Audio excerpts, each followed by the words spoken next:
It gives me great pleasure to introduce Dr Munyurangabo Benda, tutor.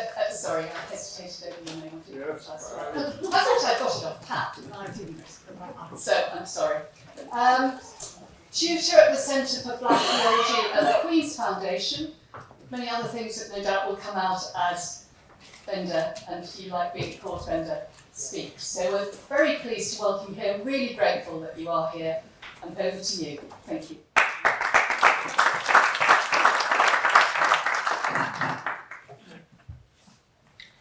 I'm many African in the room, so I'm going to put my timer on just in case,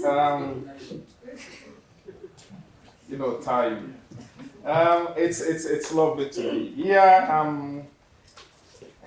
I've been listening to Bill. I've been listening to Sue and others, and Sue had asked me to send send an abstract of stuff you're going to say, and I sent an abstract, and I don't know about you and abstract. Mine, the temporality between when you send an abstract and when you actually end up talking about the things you put in the abstract, there is such a decalage, and you try to invite your muse and your memory to remind you what you are trying to put together, and then you receive bemusement, and it's like saying, smart people extract abstracts from finished work, not the other way around. When you're not smart, then you have to go back to your abstract and read it and hope that it's going to mask your shortcomings. So mine start this way. Once Ernest Bloch tells us, so that's the philosopher of hope that we did refer to, people traveled far and wide to find or to learn fear. However, in our time, fear comes easier, ever closer, more suffocating. And at times, the landscape of life feels like work of creators of fear, a manufacture of anxieties. As a result, the toll on the health of our minds and our souls is increasingly stretching into the realm of the catastrophic, and so on and so forth. I think the abstract is still fine, and it is right, and it's also very right to thank people at the SWF for creating this space for us to think and get challenged about this wonderful, challenging, discombobulating thing called hope. Soon after I accepted the invitation to come and speak about this, hope or lack of hope seems to be everywhere. You know this phenomenon when you go along your way, you don't think about something, you don't think about a phenomenon, and as soon as it becomes a cause for concern, you see it everywhere. You think that your mind is playing tricks on you. So it jumped at me from everywhere. Newspapers, books, even books I bought for my PhD dissertation. That's like a long time ago, 15 years ago. I remember Politics of Fear, Practice of Hope by Stephen Scrimshaw. I love that little book. It was on my shelf for 10 years. I didn't open it, and it was going Audrey 2 on me. Read me all night long without being sinister. But of all these various encounters with hope, I want to mention two things. One is something that happened in my class. I teach ethics at the Queens Foundation. I teach Christian ethics, should have said that, shouldn't I? I teach ethics, Christian ethics at the Queens Foundation. And I was teaching a class on the three theological virtues: hope, love, and faith. So I remember asking my students, are we living in hopeful or hopeless times? And my students gave many different answers. And one of the students said something that really stayed with me. She said, maybe we are hopeful people living in hopeless times. And I was thinking, that's really as good an answer as I could have asked for. But it left me with more questions. I was thinking, what makes us, or some people, more hopeful than others? And what is making these times more hopeless than others? And how do we measure the hopefulness and hopelessness? And the other thing, the other work I want to mention is the work of Father Andre Sibomana, who I think is the most lucid and most incisive theological authority on the genocide against the Tutsi in Rwanda in 1994. And the book I'm referring to is a book called Hope for Rwanda. And it was a conversation that Andre had with two French journalists. And it was recorded in 1996, of all places, in Israel. And in the book, and Sibomana paints a green, gritty, and very pragmatic picture of hope. Understandably so, because of the context in which he was writing. And the very concept of hope in his book, for me, is really, really interesting. Because for 3/4 of the book, the reading is seriously challenging. I'm not going to say depressing.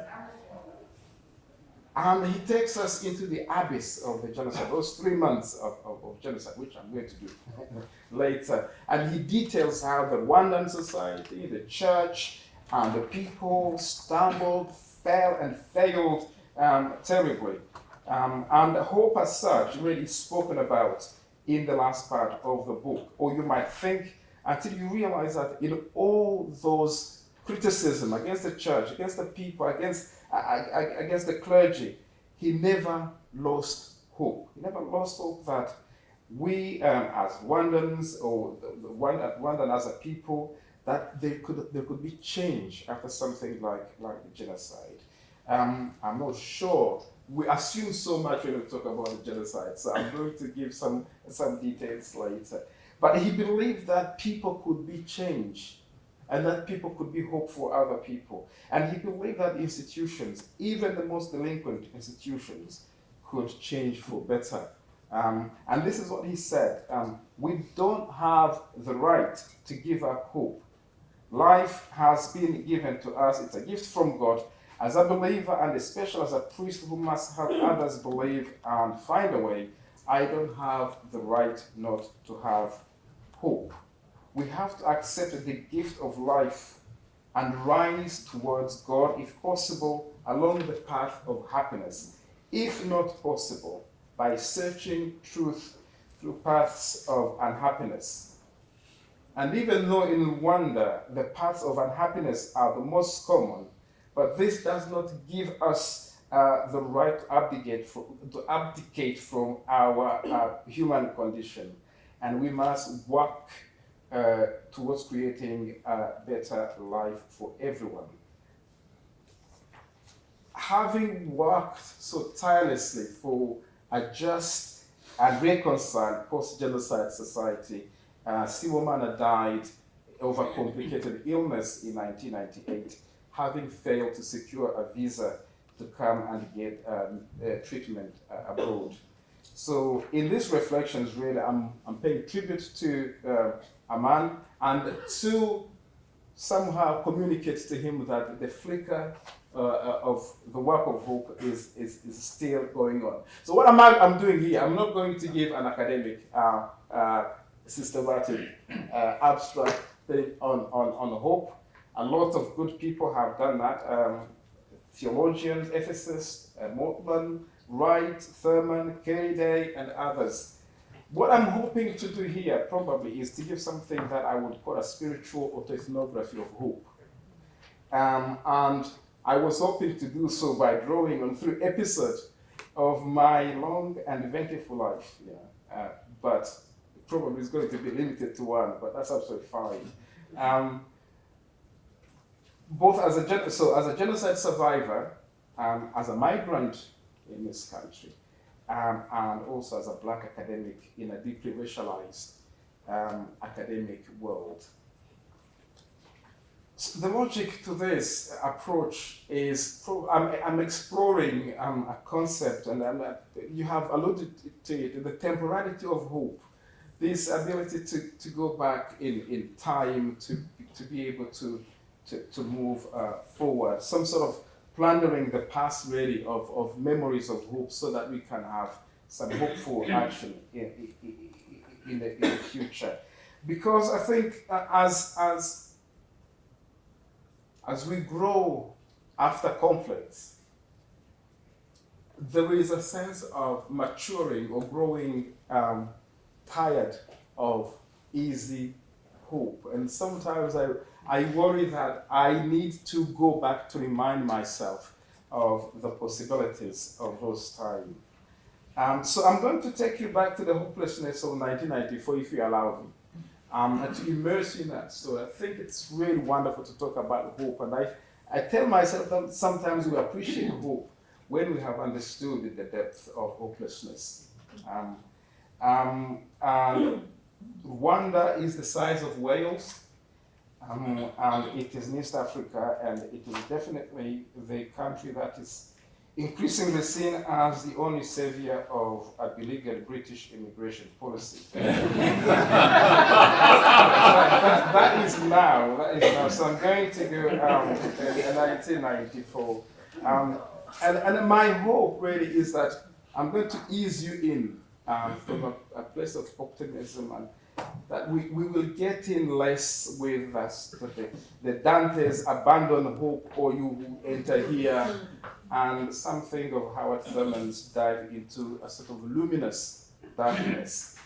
So I'm going to start really with a date, because I think there is a hope. For me, has a time stamps, and hopelessness is encapsulated by time.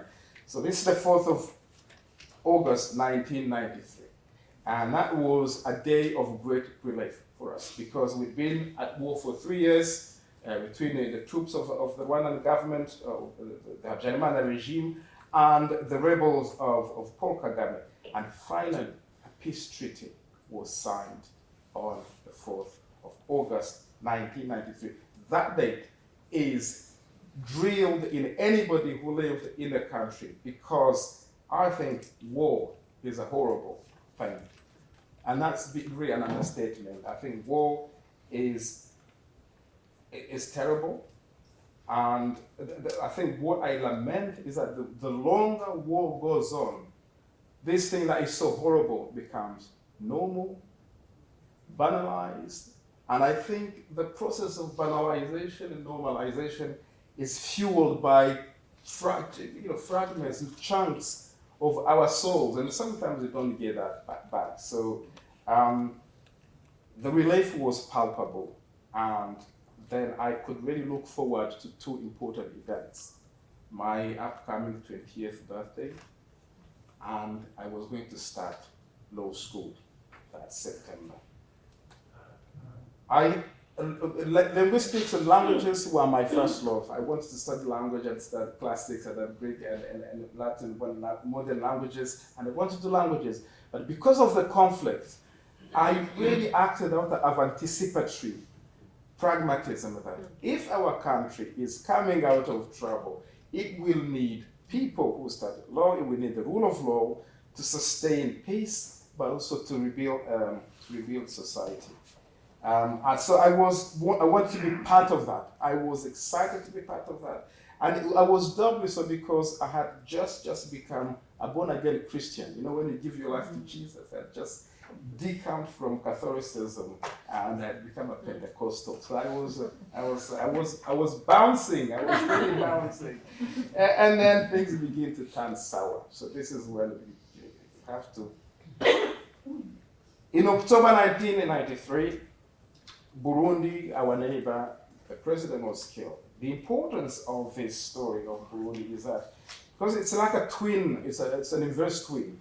Whenever there were trouble in Burundi, there would be trouble in Rwanda. And it happened as an inverse mirror. If Tutsi died in Burundi, Hutu died in Rwanda. So in 1993, the Hutu president of Burundi died, and we knew that something was going to go wrong in Rwanda. And at the turn of the year, so between 93 and 94, it was already obvious, really obvious, that we were heading for big trouble. The war had been confined in the north. Bill was telling me about Bunya. That's the volcanoes, that's where the guerrillas live. But violence then had started to spread through the country, and university campuses were not spared. And in March 1994, me and my then girlfriend, we had to escape from the campus. And I'm not going to go into the gymnastics of fleeing, but involved a sanitary pad, cutting your fingers, putting blood on, to make sure that people let you out of the campus. And after we left, the campus was on lockdown. And most of the people we left behind, most of the friends we left behind, were never seen again. Why? Because of what happened in the night of the 6th. I was supposed to have started that clock, and I didn't start it, so do tell me when. So because of what happened on the 6th of April, 1994, peace was we still had hope that the peace was going to happen. So the president of Rwanda had gone to Arusha to sign the final protocols. And his way back, his plane was shot down. We Rwandans are very chauvinistic when it comes to what we believe about our God, or Imana as we say. So we had been led to believe that God, or Imana, spends the day all over the world, doing whatever gods do over the universe. And when the evening came, God retired to Rwanda. But on the 6th of April, something else truly came to Rwanda. On the 6th of April, genuine death came to Rwanda, and the abyss above which the country had been hovering over the last few months really opened its maw, and it was engulfed. Where was I? I was praying. I was in a prayer room. I was in a prayer room because hope is such an undying thing. Even when things were going so wrong, we still believed that the campus were going to reopen. So we had gone to entreat God and say, God, you can do something about this thing. So we went to a prayer retreat. And when the president's plane was shut down, we were still praying. We had hope. It sounds like the disciples on the road to Emmaus. We had hoped that peace was going to come.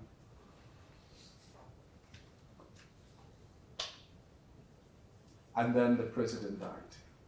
And we had to stay in that house, trusting in the kindness of strangers, because we knew people in that space. And the person in whose house took us in.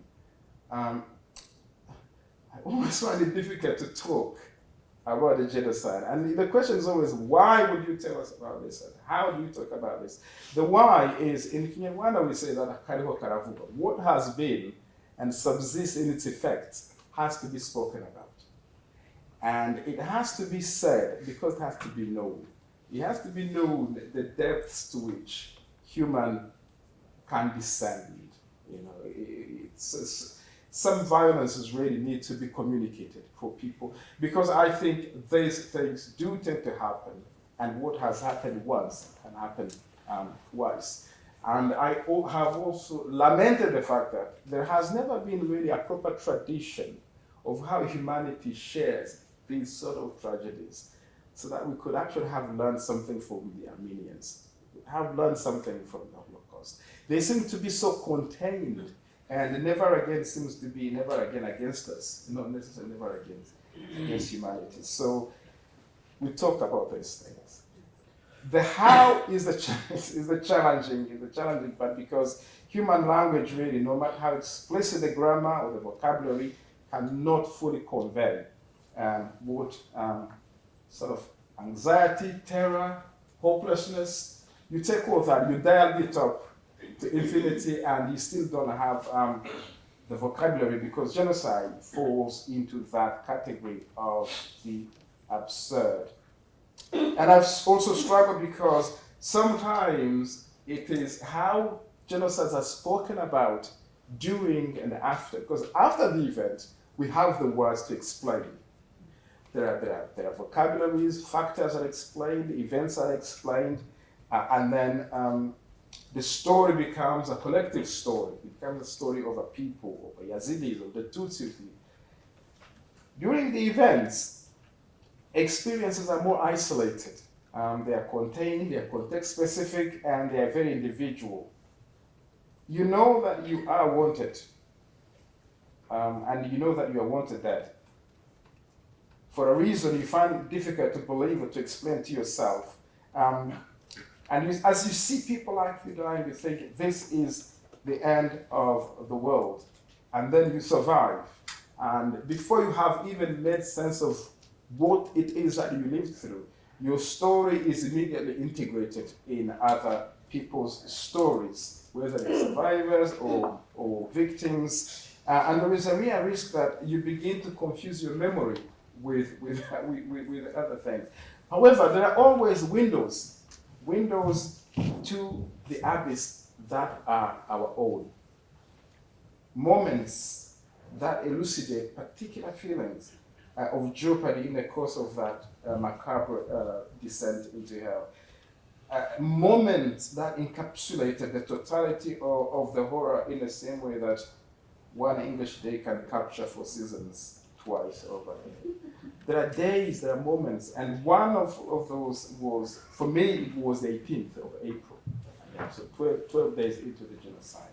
And the house we were staying was attacked, and we had to leave.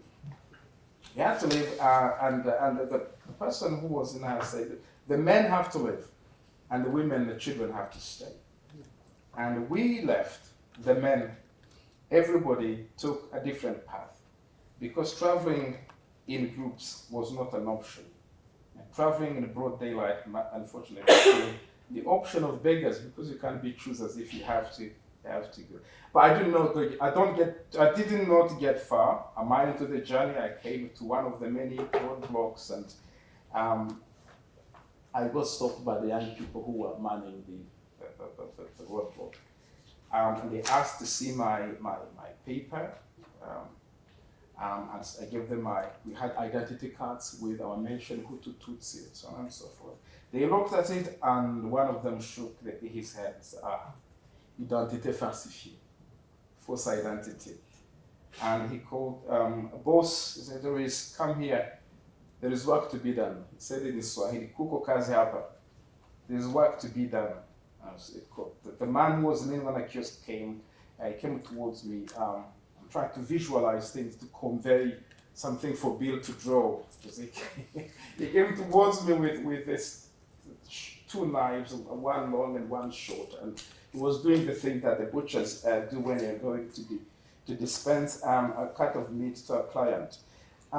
So he came at me and looked at me in the eyes, knives at my eyes level, and then he smiled. He said, oh, I know this fella. He's a professor in the school up the road, so I'm not going to kill him, and I won't kill him. So he pulled me on the side. Obviously, I have never been a teacher. I was a student at law. He put me on the side and asked me for money, to which I said, I don't have any money. So he gave me cigarettes. Now, this is really what stayed with me. I remember thinking, so close, yet so far. I'm going to die because I don't have a bloody cigarette. I didn't use bloody because, I didn't speak English then, and never mind, I don't swear English. But my mind used a word like that, whatever words minds use when they're speaking to minds. But I felt it was such a strange thing. And I was really honest. I said, I don't have a cigarette. I'm a Pentecostal. We don't smoke. He looked at me and said, okay, I'm not going to kill you. Somebody else is going to do it. And, let me go. I'm really not, this is not sensationalizing.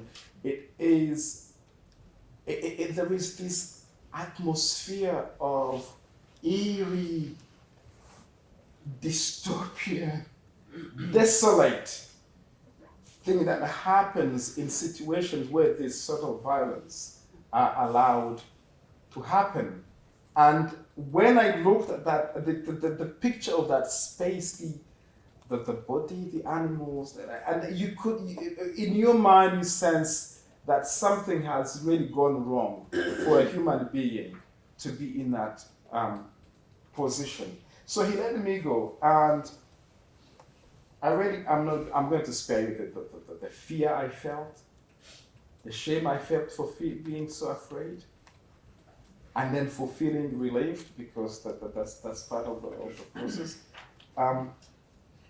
But even the whole business of that contingent providence, that chance of being confused for somebody else, that in and of itself is quite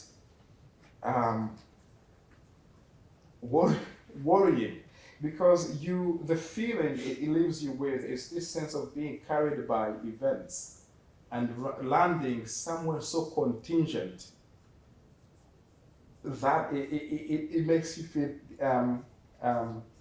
not uncomfortable, just disturbed. That was the beginning of the moment. So what is coming next is harder. So if you feel like talking to Nicola later, please do. Because when I left that space, and I was in Changu, that's the border with the Congo, I could see Lake Kivu and the sun was setting. This was a liminal moment where darkness and light, and it's that place where safety is possible, danger is also possible. Safety because it's getting dark and you have the cover of darkness. Danger because the people who have been doing great work are coming back and doing some more small jobs on the way as they went home. And unfortunately, it was danger. So I saw this group of people coming towards me, and there were 20 of them. So, and I saw them, I ducked and they went to hide. This is not my story, it's the story of the two boys who I didn't know were hiding away from where I was.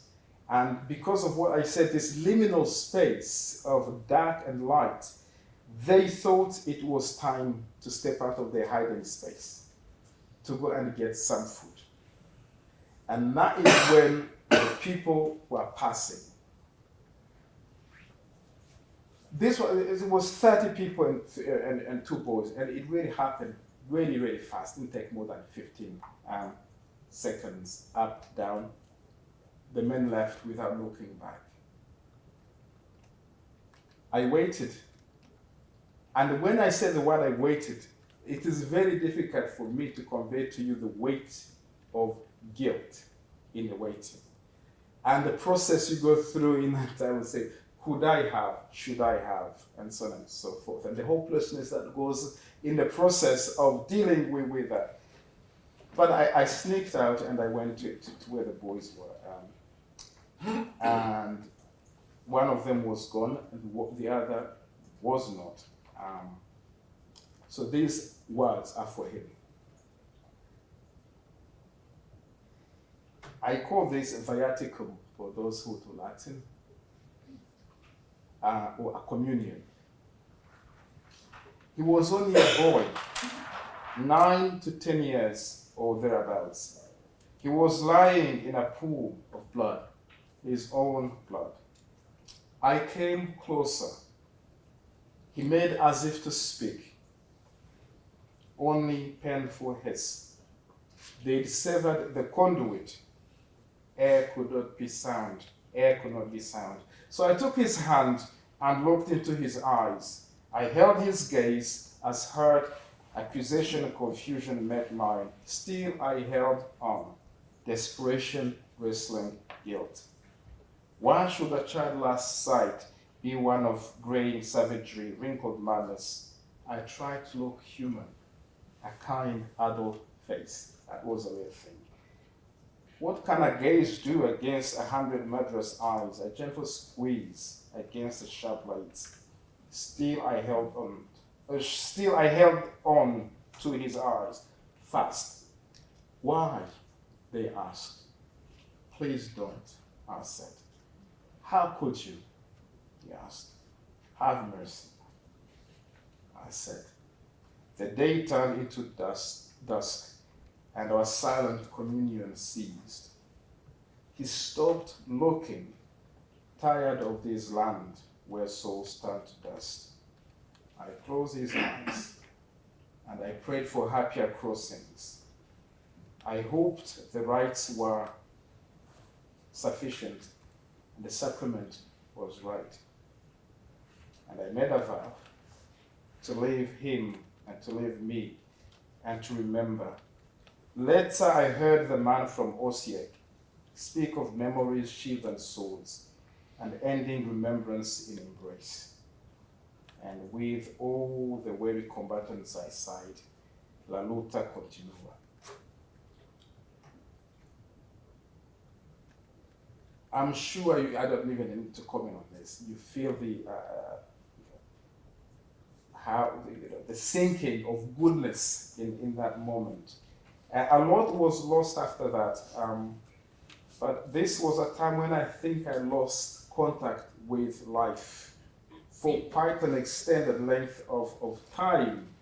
And paradoxically, after the genocide, when the going got really hard, this is the and dark thoughts would crowd in. This is the moment that always pulled me back to reality, because I think our communion mattered to me, and we still talk an awful lot, him and I. There are two questions that are asked for those who have lived through this kind of experience, which is, how could such a thing happen? How do you get over this? The how is not easy. There are no easy answers. And what I'm going to say is a variation on a theme. And it is for atrocities like genocide to happen, it's not necessarily because the number of evildoers increases. It is how a great number of people who are not targeted withhold their agency. I'm not going to talk about bad politics, and that's the challenge to our expectations. It is, for me, it is how we respond to those obstacles, and how many of us withhold their, refuse to commit. The whole business of good people not doing what they have to do for evil to prosper. And I've always wondered, and people ask, what are the reasons behind people withholding this generosity? And there are many reasons, and part of it is really fear, and fear is a genuine emotion and a genuine reality, especially when you are confronted with politics of atrocity, because that is the whole point of those who organize these things. It is hoping that the message is going to be clear: stay away or else. And it is very humbling to realize how afraid we can be. And it is okay to sit with fear, to know that we are not as brave as we think we are. And the reverse is true. It's how you see brave people springing out of corners you could not have expected. But I think most people do not commit because the people who are being targeted fall out of the magnetic field of their moral concern. And it is this institutionalization into indifference that I find depressing and worrying, that challenges my hope sometimes. It almost feels as the activists and all this, they are the people who have to be engaged, and others don't have to. The other thing I want to say, and this is where I struggle very much, it's the institutional failure in the genocide. In Rwanda, everything really failed. The state, the rule of law, the church, the family, the taboos, every single institution that we knew of really, really failed. And I've never realized what the psalmist says in Psalm 11 and say, when the foundations have been destroyed, what do we do? Where do we go? I really lost hope in the institutions, and I'm here to say, if you can reboot my hope, I truly do want to have that hope in institutions. And I'm not the only one. My spiritual ancestor, that's Howard Thurman, you have heard his name over and over. He said this: I have long since abandoned any hope from institutional arrangement, whether it's church or corporation or any other things. any of these things, the initiative before the changing of the social order will take place, I don't have confidence in that myself. So I'm very open to encouragement in the Q&A to see if I can recover that hopelessness or hopefulness in institutions, because I think this raises the question of the site for political hope in times of extreme violence. And maybe this next point will help in the conversation, which is living in the aftermath. How do you live in the aftermath? And what I want to say first is the problem really is not having hope when you are trying to survive. That is easy. Think of the adrenaline we use when we are flying, or it's a flight or fight. And it's just one threat. Imagine that the thing you are fighting is death itself, and you're fighting it every hour for 100 days. My working theory is that actually we don't really understand this thing we have in us that is called life, and that as an extension of the divine in us, it truly wants to live. It truly wants to defeat death, because that's what God does. So you live, and then it's the survival that needs hope. And that's my feeling anyway. The living after really needs hope, because the adrenaline wears off and the reality comes crashing in. Let me bring this home in for you about what it is really like to live after, and then I'm going to put in a little bit of hope. So this was written by my mentor and my chaplain when I was at university, the Reverend Antoine Rutaisire, who is an Anglican bishop in Rwanda. This is written on the 6th of April 1995. Early in the morning, I went with my sister, husband, my younger brother, and 2 nieces to collect the bones of our cousin. All over the country, it is the main activity during the weekend. Kabera, one of our cousins, had already been to the spot and had collected the bones, and he was waiting for us on the side of the road with a small bundle beside him. Is that small bundle all there is? I asked him. Yes. How insignificant human life can be, my sister, who was sitting next to me, said. Who can believe that bundle is James? Everybody in the car was silent. We drove for a distance, and then my sister broke the heavy silence. I just wonder how people who don't know the Lord can cope with the anger one feels at such a sight. Most of us are Christians, and we turned we turned our conversation towards the grace that the Lord gives to bear with such grief. Somebody talked about anger, with the place of anger. So this comes with anger. On our way back together, we passed the burial ground again to see if the digging was over. It was. All we saw were some people sitting dejectedly near the remains and sharing the traditional flask of beer. That's banana beer, for those who don't know. Good stuff, especially when you put honey in it and you make meat. They were relatives of those bones. So one of them started to talk. I don't like this business of burying bones. It makes me so angry. I feel like killing somebody.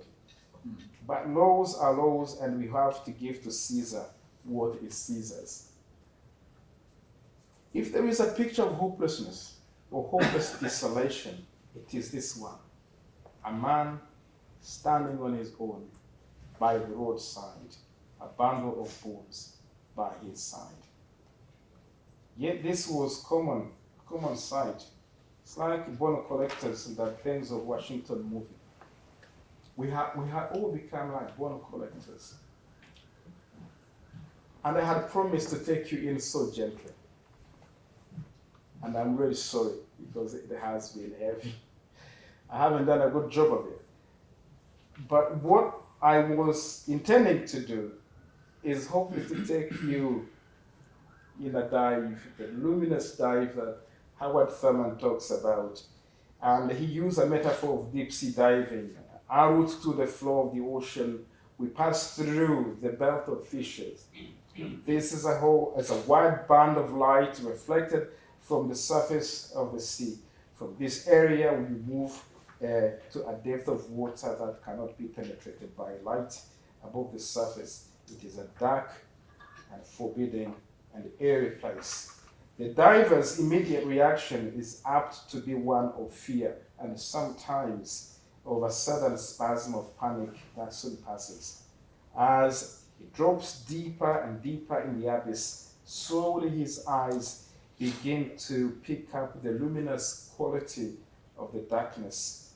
What was fear is relaxed, and he moves into the lower region and has confidence and peculiar vision. I'm sorry for the gender language, or non-gendered language. The metaphor is apt for me, and I hope it's apt for you in the way I have taken into this. It can sound very dark. It feels dark. But the aim was not to dwell so much on what was, and the purpose was to pay homage to the hope that can be found in those places. Because you see, I'm here. I am here. I really am here, and I'm here whole. And a lot has gone into me being here, even in that time. Antoine, my mentor, is there. He's doing a lot of work and in Rwanda.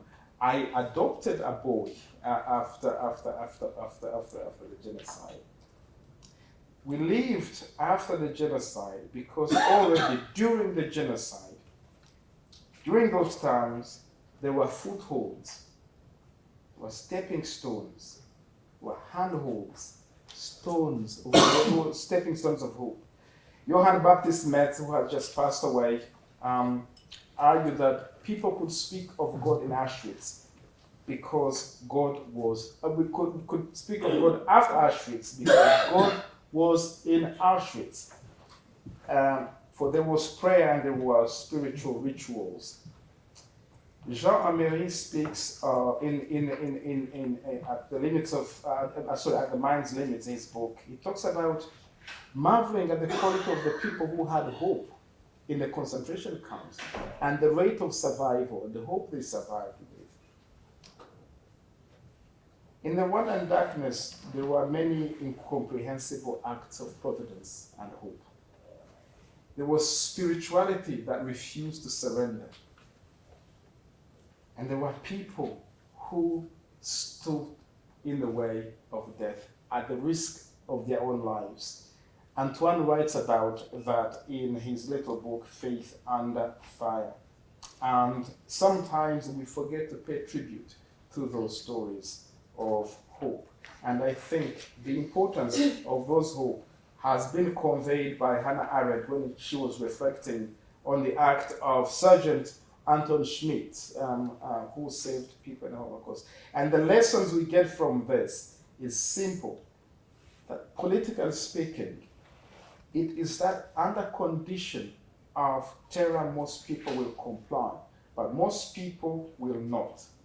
Just as the lesson from the countries to which the final solution was proposed is that it could happen in most places, but it could not happen everywhere. Humanly speaking, no more is required and no more can reasonably be asked for this planet to remain a place of human habitation. Just about to finish, they say this is relevant to more than the story of Rwanda. It is relevant now. And my hope is that there is going to be more of those stories. And how different would history be if there are more of those histories? Emma and I were talking about this yesterday when we were thinking about how history could have been a different history had the encounter between Western or European colonizers or settlers in the New World if the relationship of the encounter had followed a different template. And I'm sure Heather later will take us through the lament and the practices and rituals of lamenting hope this afternoon. And I'm reminded of how Kelly Day uses Walter Benjamin's concept of what-if histories to imagine futures where we can go back to those junctures where we got it wrong, where our ancestors bifurcated or bifurcated, and to bring forth ways of being together that does justice to their hopeful dreams. I personally found hope in a mundane thing, and that is mixed marriages. Because I'd lost my girlfriend to the genocide, I thought that love was dead as well. But as soon as the genocide stopped, there were young Hutu men and young Tutsi women who could not wait to get married, especially so because their parents are opposed. There was violent opposition, but they persisted.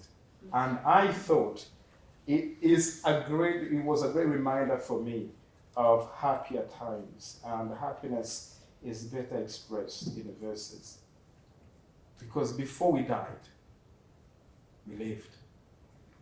Years, moments, breaths, it matters little. For we lived and we felt it so. Before they turned, they loved hard, softly, mere touches. It is all the same. There was love, not so. So they and we and others lived and loved and laughed. Oh yes, it was so. And the gifts and the dances and the songs and the tumbles and the smiles, bold and shy, it was so and then some. There were floods and teeming oceans and deep seas, flows within flows, and the beautiful children too.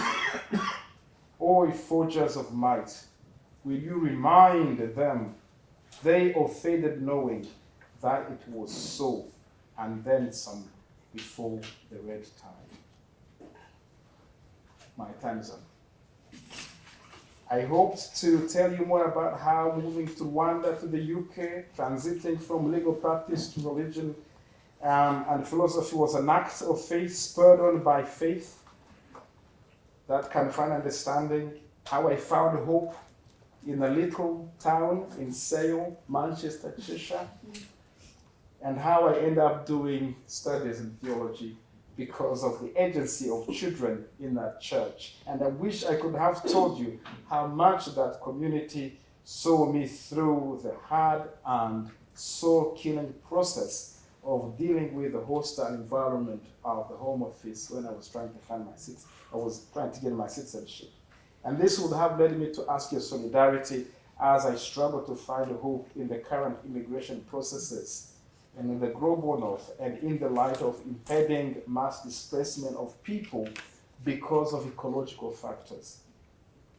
More than that, my activism is in the place of freedom of movement, which for me is simply a theological righteousness and an act that should be an act of appreciation of God's gift to one another. And I could have told you what I'm trying to do with Black students who study theology with me, and how we have been struggling to deal with institutional racism, and how we have found help in the work of Howard Thurman, who invites us to find the common ground. And it is when we find what we have sought, our sense of identity. We have an established center out of which at last we can function and relate to other people. We have committed to heart and to the nervous system a feeling of belonging, and our spirits are no longer isolated or afraid. We have lost our fear of our brothers and of our sisters, and are no longer ashamed of ourselves, of who and what we are. Let us now go forth to save the land of our birth from the plague that first drove us into the will to quarantine, and to separate ourselves behind self-imposed walls. For this is why all people were born. All people belong to one another, and anyone who shuts themselves away diminishes themselves, and anyone who shuts another away from them destroys themselves. And all the people said, Amen. Amen.